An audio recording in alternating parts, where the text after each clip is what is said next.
बिस्मिल्लाहिर्रहमानिर्रहीम। अस्सलाम वालेकुम। खुश रहें, आबाद रहें, जहाँ भी रहें हैप्पी रहें और हेल्दी रहें। तो मैं हूँ फ़ाइज़ा और वेलकम करती हूँ आपको चटपटे पकवान में। आज जी चटपटे पकवान में बनाऊँगी मैं बीफ भुना मसाला। ऐसी रेसिपी जिसे आप मेहमानों के लिए बनाएंगे तो वो इसे सालों तक याद रखेंगे।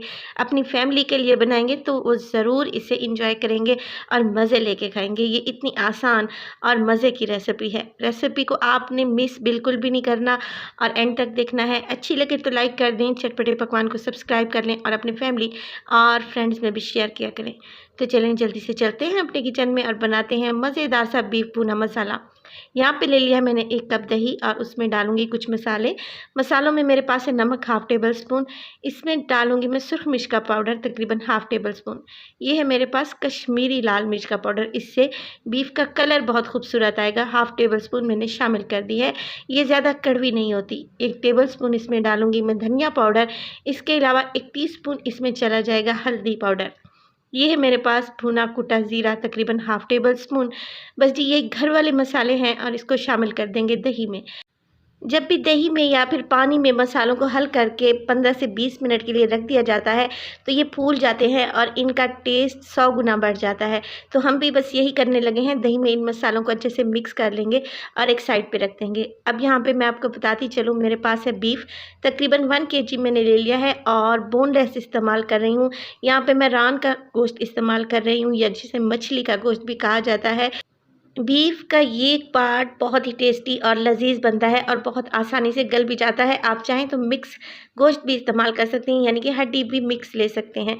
चलें जी कुकिंग स्टार्ट कर लेते हैं। मेरे पास है यहाँ पे कढ़ाई, आप प्रेशर कुकर भी ले सकते हैं। कढ़ाई में डालूंगी आधा कप ऑयल और ऑयल के गर्म होते इसमें 2 बड़े साइज़ के प्याज हैं, बिल्कुल बारीक लच्छा प्याज करके मैंने काट के डाल दिए हैं। बारीक बारीक प्याज डालेंगे तो बहुत आसानी से ये गल भी जाएंगे। साथ के साथ हम इसमें डालेंगे कुछ खड़े मसाले, जिसमें मेरे पास है 2 से 3 छोटी इलायची, 2 बड़ी इलायची, 1 स्टिक है दालचीनी की, 1 टीस्पून डालूंगी सफ़ेद ज़ीरा, 3 से 4 अदद लौंग हैं और 5 से 6 काली मिर्च के हैं दाने। ये गरम मसाले जो मैं डाल रही हूँ बीफ भुना गोश्त को एक ऐसा ज़बरदस्त सा फ्लेवर देंगे कि खाकर आप हैरान रह जाएंगे। प्याज के साथ ही इन गरम मसालों को शामिल कर दूंगी और हल्का गोल्डन कलर आने तक फ्राई कर लूँगी। बहुत ज़्यादा प्याज को कलर नहीं देंगे वरना हमारे गरम मसाले जल जाएंगे।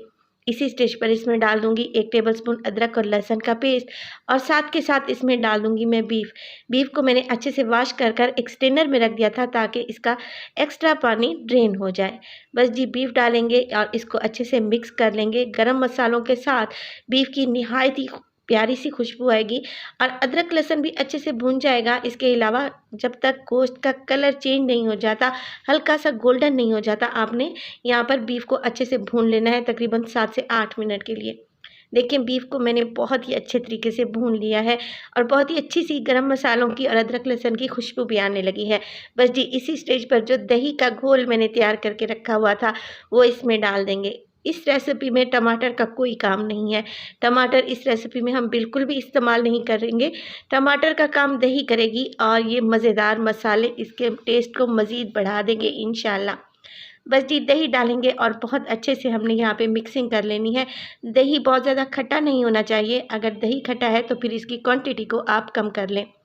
तो यहाँ पे देखें दही को मैंने अच्छे से मिक्स कर लिया है। अब कवर लगा दूंगी तकरीबन 5 से 6 मिनट के लिए, क्योंकि दही अपना पानी छोड़ेगी और उसी पानी को हमने ड्राई कर लेना है। 5 से 6 मिनट के बाद देखें दही का पानी तकरीबन यहाँ पे ड्राई होने लगा है, ऑयल भी ऊपर आ चुका है और जो मैंने इसमें कश्मीरी लाल मिर्च डाली थी उससे बीफ का कलर कितना खूबसूरत आ रहा है माशाल्लाह से। रेसिपी स्टेज पर आपको ज़रा सी भी अच्छी लगे तो प्लीज़ लाइक कर दें, चटपटे पकवान को सब्सक्राइब कर लें और अपनी फैमिली और फ्रेंड्स में भी शेयर किया करें।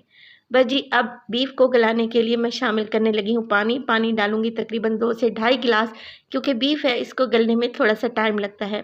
मिक्स करेंगे और कवर लगाकर 40 से 45 मिनट के लिए मीडियम टू लो फ्लेम पे इसको पकने के लिए छोड़ देंगे। प्रेशर कुकर इस्तेमाल कर रहे हैं तो फिर पानी की मिकदार को कम कर दें। तकरीबन 40 मिनट के लिए मैंने बीफ को अच्छे से पका लिया था और दरमियान में से मैं चम्मच भी चलाती रही थी ताकि ये नीचे ना लगे। बस जी यहाँ पर बीफ तकरीबन गल चुका है और आप देख रहे हैं ग्रेवी की क्वांटिटी भी यहाँ पे बहुत ही कम हो चुकी है। आप चाहें तो ग्रेवी को मज़ीद भी यहाँ पे ड्राई कर सकते हैं, मगर मैं मुकम्मल तौर पर यहाँ पर ग्रेवी को ड्राई नहीं करूँगी, हल्की सी इसकी ग्रेवी छोड़ूंगी। ये नान चपाती के साथ खाने में बहुत ही टेस्टी लगती है।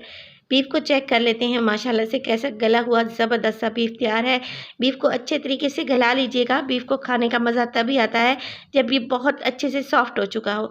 बस जी एंड में हम डालेंगे इसमें बारीक कटी हुई अदरक, हरा धनिया और इसमें डालेंगे हरी मिर्चें और इसे गरमा-गरम सर्व करेंगे प्याज के लच्छों के साथ। रेसिपी बहुत ही आसान है और बहुत ही मज़े की है। रेसिपी को ट्राई करें, इंशाल्लाह आप लोगों को ज़रूर पसंद आएगी। तो अपना बहुत सारा ख्याल रखिएगा। फ़ाइज़ा को भी अपनी दुआओं में याद रखिएगा। मुझे दीजिए इजाज़त। टिल देन, अल्लाह निगहबान।